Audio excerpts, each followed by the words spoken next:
Hey, what's up guys? Alex here from technoclass.com, and the era of thin and light gaming notebooks is finally here. NVIDIA's Max-Q designed graphics cards for laptops will usher in a new generation of portability in gaming, much in the same way that Ultrabooks dominated the thin laptops when they were introduced. It's already happening in a few upcoming laptops, but soon you'll see everybody toting 19mm Ultrabook level slim notebooks packing top-end GPUs like the GTX 1070 or the GTX 1080. But what is the catch, you say? Do they cost a lot? No, not really. Will they feature less powerful GPUs? Not so much in that sense, but it will feature a more efficiently focused thermal design power, or TDP. Running at around half the max wattage of a desktop GPU, it will generate pretty much half the heat, and that allows for the system to be cooled quite nicely with thinner cooling elements. And what's the catch? Well, it won't really hit you that hard, only an average of 7% lower performance than the desktop counterpart. The theory here is quite sound, and NVIDIA likes to quote NASA for coming up with the Max-Q or max efficiency terminology, but my interpretation of this is a bit simpler and much easier to relate to. If you've ever driven a car, you know that there's a sweet spot where you're going at a decent speed and pushing the throttle even more will only make it go faster by a very small amount, but will use considerably more gas. The first 80% of the throttle gets you to a decent speed, but the last 20% doesn't get you much. The point at which you spend the least gas to gain the most speed is the most efficient point. And that is essentially what a Max-Q tuned GPU is also designed for. The most performance for the least amount of power. Let me say that again. The most performance for the least amount of power. This is attained by a combination of hardware and software, with NVIDIA helping partners out to come up with efficient cooling on the hardware side and also providing the software to keep it all in check. NVIDIA's GeForce Experience software will come with power-efficient game settings, game-tuned frame rates for your display, and game profiles for best efficiency with your notebook. Now granted, NVIDIA is saying this won't completely replace the full power laptops that are designed for maximum performance, but the Max-Q notebooks will enter our current market to massively disrupt the notion that thin doesn't necessarily mean it can't game. And it's amazing to think that in a few years we may be taking powerful gaming laptops to school or to the coffee shop without having tired shoulders or getting weird looks from the hipster Mac people. The first batch of Max-Q laptops will arrive with Asus, Acer, MSI, and Clevo leading the way, while the rest will no doubt follow suit.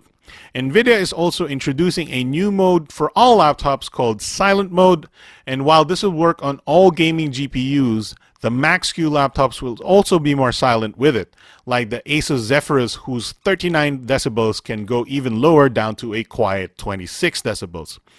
As gamers, it won't matter much to us since we will probably have headphones on, but it's a great consideration for people next to you when you're gaming at your local coffee shop. Here in the Philippines, as of this posting, the Zephyrus is already available for pre-order and will cost you around 150,000 pesos for the 1070 version. And it's actually amazing because from what Asus Philippines has told us, we're actually the second country the laptop has launched in after its home country of Taiwan. My point here, though, is that the technology is moving rapidly, and we're really looking forward to a future where we can replace our Ultrabooks with the new Max-Q design laptops and have a whale of a time playing games in lightweight, travel-friendly devices. And hey, if you're still a fan of powerful big laptops, those are still around. I'm Alex from technoclass.com. Thanks for watching, and stick around for bonus quick hands-on videos of the 3 Max-Q laptops we saw at the launch. See you next time. Bye.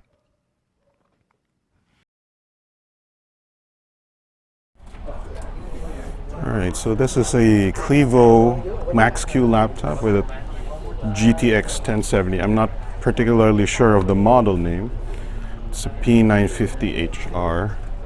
It's relatively thin, has the Clevo branding on the cover here. Oh, wow. Don't pick it up. It's doing some work right now, playing some Ghost Recon Wildlands. A relatively nice looking thin laptop. Here's the bottom.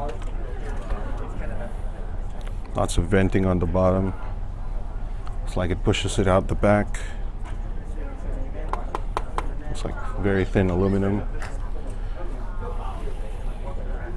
This must be a 15-inch around there. It's got some backlight keyboard. Uh-oh. We don't have that password.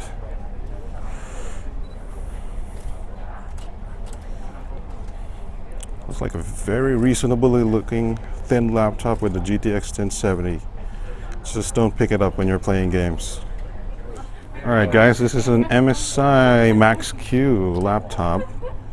And it has a 1070. This is the GS60. Oh, it's a stealth. So stealth laptops from MSI have been known to be thin and light, but now with the Max-Q design, looks like they gotten much thinner. We have a brushed aluminum keyboard here, or at least the palm rest. It looks like a slightly, smaller display here, 15-inch probably. Put it down here. We have the Dragon logo on the brushed aluminum as well.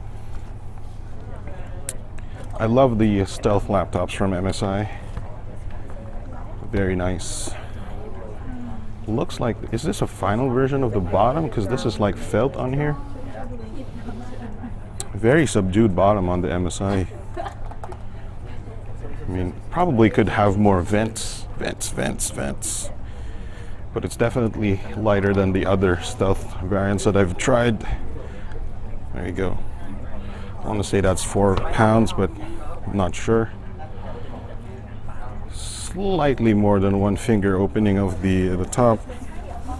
Otherwise, it looks like a lot of the other stealth laptops from MSI, except it has the Max-Q graphics card now, allowing it to be more powerful with a more powerful GPU inside such a thin profile.